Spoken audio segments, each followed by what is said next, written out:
All right, let's wrap this thing up here.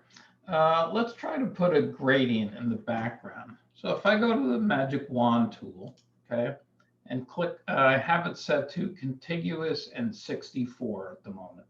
If I click on the background, not too bad. So let me just go get my lasso tool and clean it up. I'm setting it to subtract from selection, and I'm going to go around that spot to get rid of it.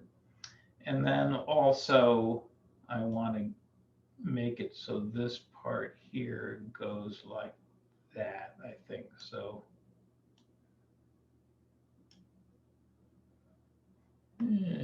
that's the background then. Okay, so let's go to our adjustment layers. And in addition to the adjustments, you can also fill with a solid color gradient or pattern. Let's use gradient. Now, one of the options when you're in gradients, one of the basic gradient types is between the foreground and background color. So you might want to put two colors in there. I'm trying two different blues. I don't know. And if I go here, yeah, under basics, foreground to background, foreground to transparent, and black to white are the three basic ones. And I think that's cool. So, all right, so that's the background.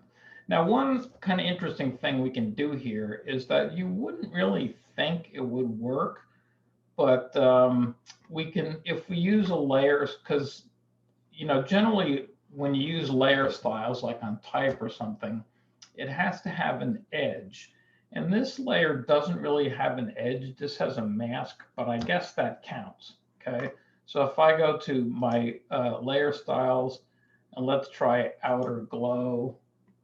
Okay. See that? I can make a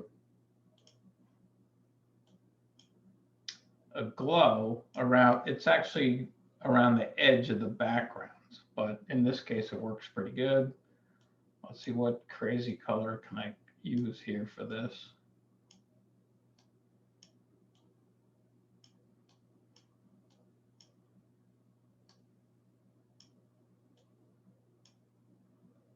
Guess I'll go with the overall orange kind of a thing.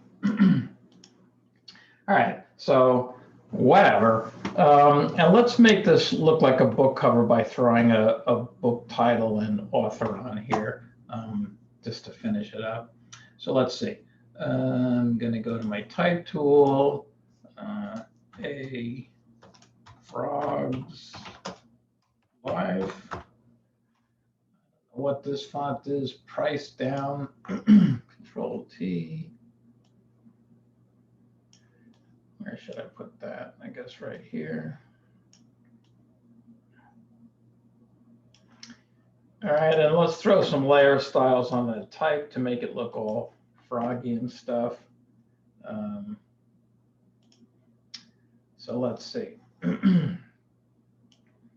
I'm going to put it to emboss and try this one here, increase the size. So you can just play with the layer styles.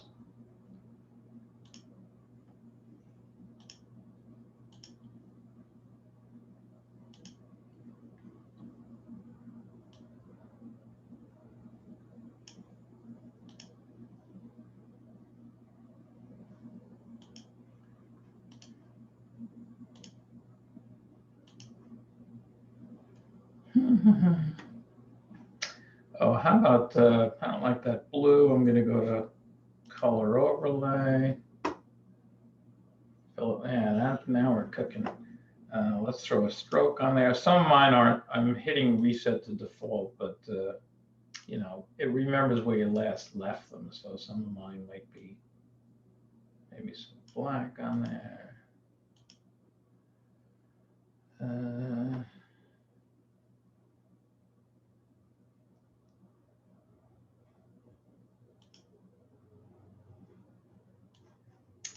Yeah.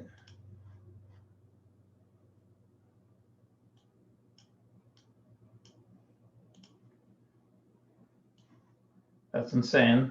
I'm going to go with it. And then let me just copy that layer. I'll drag it to the new layer icon. And let's call that, where's the type tool? By rivet pick frog. You can, of course, type on, write whatever you want. I'm going to use a more normal font for the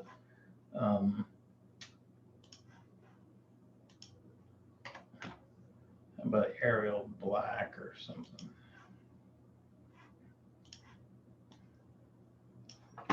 And go back into my layer styles and make the color overlay.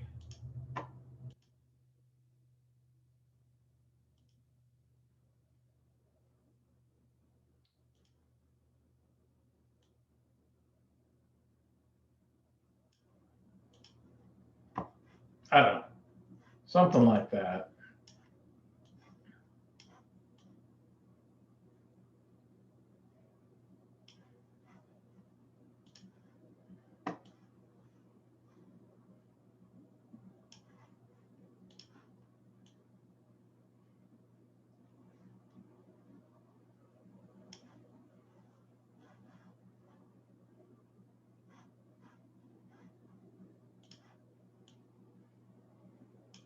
Oh, here's a thought. Maybe I can make it look a little, if I turn these pieces of type off for the moment, if I drag a rectangle across the bottom, like this, if I go copy, it's just going to copy what layer I'm on. But if I go edit, copy, merged, it copies everything, all the layers, and then paste. Okay. Now I have this layer there. Turn my type back on, put that underneath the type. And then I'm just trying to make a band across the bottom, just to, because it's the, I don't know. Image adjustments, hue, saturation, and turn down the lightness on that a little bit.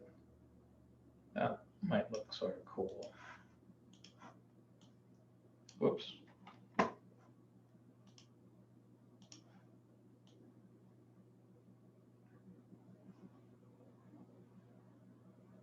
Okay, anyway, make it as, I'm going to trim off a little bit of the top of this here, just so like that.